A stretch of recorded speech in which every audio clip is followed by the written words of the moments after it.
Today we will study about morphology of mammalian endocrine gland. So firstly we will see the introduction. A structure which makes hormones in the body is called as the endocrine gland, and they are also called ductless gland because they do not have duct to secrete their hormones. A group of endocrine gland which produces various hormones is called as endocrine system, and it is also called as the hormonal system. Endocrine system helps in coordinating the activities of our body. The group of specialized cells which produce chemical substance for the metabolic process of the body is known as the gland, and the body of mammals has two types of gland, that is the exocrine gland and endocrine gland. The exocrine glands means the gland which secrete their secretion which is carried out through the ducts are called as the exocrine gland. Means जिसको duct होती है उसको बोलेंगे exocrine gland. The examples are sweat gland, mammary gland and salivary gland. And the endocrine gland means ductless gland जिसको ducts नहीं होती. The gland which pour their secretion directly into the bloods are called as endocrine gland, and they are ductless gland. Example is the pituitary gland, pineal, thymus, thyroid, parathyroid, adrenal, islet of Langerhans, and testes and ovary. So these are the various endocrine gland which include hypothalamus, pituitary gland, thyroid gland, parathyroid, thymus, pancreas, adrenal gland, testes and ovaries. So firstly we will see the hypothalamus. The hypothalamus is a portion of the brain that contains number of small nuclei with a variety of functions. One of the most important functions of the hypothalamus is to link the nervous system to the endocrine system via the pituitary gland. The function of hypothalamus is responsible for the certain metabolic processes and other activities of the autonomic nervous system.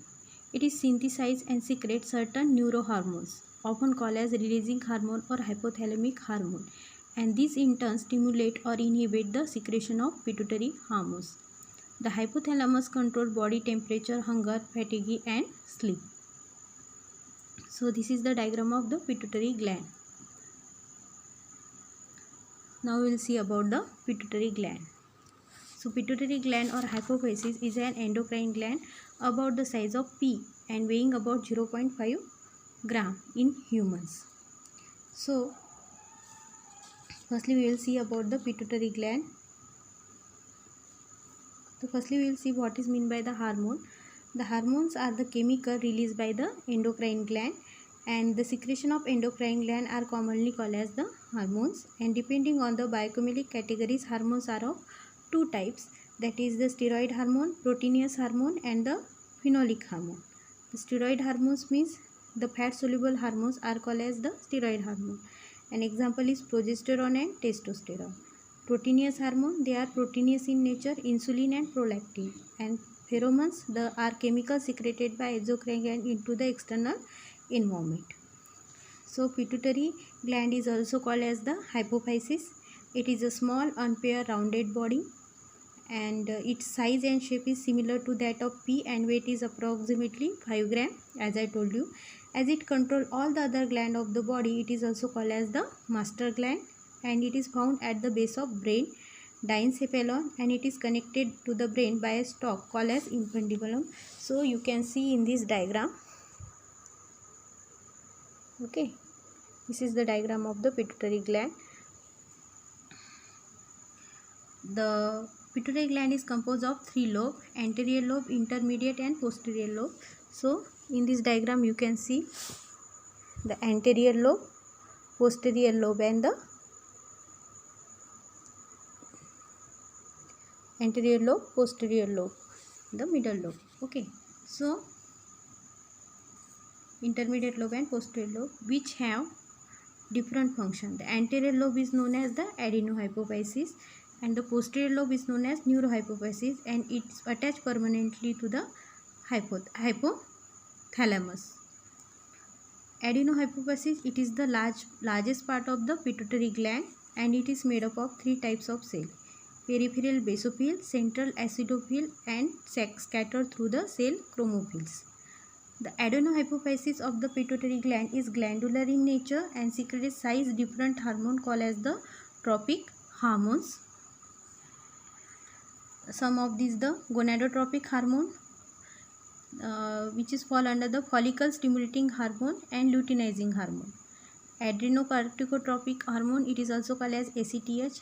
Thyrotropin hormone, thyroid stimulating hormone, growth stimulating hormone, prolactin and lipotropin. So these are the hormone which is secreted by the anterior or the adenohypophysis of the pituitary lobe.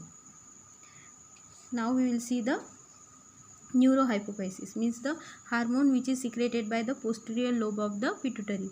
The neurohypophysis, it is made of nervous tissue and secrete two hormones, namely oxytocin and vasopressin.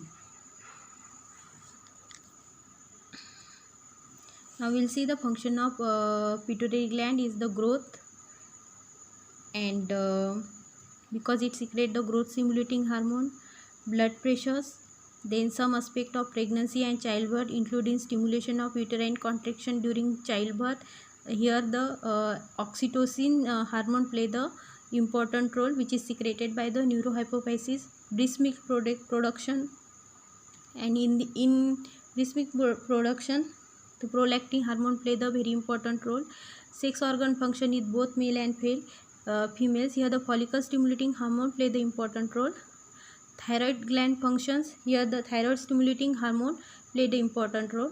The conversion of food into energy, metabolisms, then water and oscillatory regulation in the body.